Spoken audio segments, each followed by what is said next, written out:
Testosterone hormone নিলে আর শরীরে testosterone production হবে না, এটা কি সত্য নাকি মিথ? এই নিয়ে আজকে আমি কথা বলবো। আমি প্রফেসর ডক্টর সরকার মাহবুব আহমেদ শামীম। টেস্টোস্টেরন এমন একটি ড্রাগ যেটা পুরুষের হরমোন। এটা আপনি সবাই জানি আমরা যে পুরুষদের শরীরের মধ্যে টেস্টোস্টেরনের মাত্রা বেশি থাকে। পুরুষদের মধ্যেও কিন্তু মেয়েদের হরমোন থাকে, বাট কম পরিমাণে থাকে। মেয়েদের মধ্যেও টেস্টোস্টেরন হরমোন থাকে, বাট কম পরিমাণে থাকে। মেয়েদের শরীরে মেয়েদের হরমোন বেশি থাকে। ঠিক তেমনি ভাবে একটা ভালো স্বাস্থ্যের জন্য আমাদের টেস্টোস্টেরন হরমোন খুবই দরকার। আমাদের শুধুমাত্র সেক্সুয়াল হেলথ নয়, ইরেকটাইল ডিসফাংশন বা প্রিমেচুর এজাকুলেশন নয়, আমাদের অন্যান্য জিনিসপত্র, যেরকম আমাদের যদি মাসেল বিল্ডিং এর কথা বলি, আমরা যদি বোন ডেন্সিটির কথা বলি, আমরা যদি মুড এলিভেশনের কথা বলি, সবকিছুর সাথেই টেস্টোস্টেরন ওতপ্রোতভাবে জড়িত। তো এখন আমাদের কাছে একটি প্রশ্ন, যেহেতু we have clinic 21, we are treating so many sexual patients in our clinic. তো আমাদের পেশেন্টরা এসে বলে, প্রত্যেক পেশেন্টকে তো আমরা টেস্টোস্টেরনটা বাড়ানোর জন্য বা বুস্টিং এর জন্য বেশ কিছু খাবার খেতে বলি। আপনারা সবাই জানেন সেটা, যে আমি সবচেয়ে বেশি করে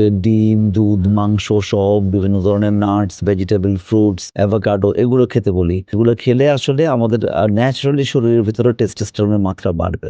কিন্তু কখনো কখনো যখন দেখি যে ভালো পারফরমেন্সের জন্য আমরা যখন ল্যাবরেটরি টেস্ট করে যদি দেখি আমরা যে টেস্টোস্টেরনের মাত্রাটা অনেকটাই কমে গেছে, যেটা আসলে ভালো পারফরমেন্স করতে পারছে না, তখন আমরা অনেক সময় টেস্টোস্টেরন রিপ্লেসমেন্ট হিসাবে বিভিন্ন ধরনের ইনজেকশনস দেই। এখানে একটা মিথ প্রচলিত হয়েছে যে ইনজেকশনস দিলে শরীরে যে ন্যাচারাল টেস্টোস্টেরন তৈরি হতে পারে সেটা কি বন্ধ হয়ে যায় কি? এটি একেবারেই ভুল কথা। কাউকে টেস্টোস্টেরন রিপ্লেসমেন্ট দেবো, আমরা তো অবশ্যই খেয়াল করব যে পেশেন্টের বয়স কত, সে বিবাহ করেছে কিনা, বাচ্চা নেবে কিনা। সেগুলো তো আমরা একজন স্পেশালিস্ট, ডার্মাটোলজিস্ট বা সেক্সোলজিস্ট এটা অবশ্যই অ্যাসেস করে নেবে। কারণ কখনো কখনো দেখা গিয়েছে যে টেস্টোস্টেরন হরমোন দিলে বাচ্চা হওয়ার জন্য যে স্পার্ম দরকার বা শুক্রাণু দরকার, সেটার পরিমাণ কিছুটা কমে যেতে পারে, কিন্তু উৎপাদন কখনোই বন্ধ হয় না। সুতরাং এটা একেবারে একটা ভুল তথ্য।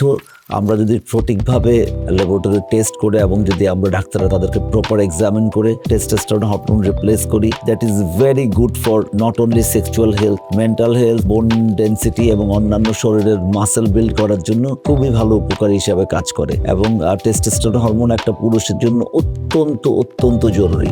দেখা হবে সামনে আরো নতুন নতুন টপিক নিয়ে। ধন্যবাদ সবাইকে।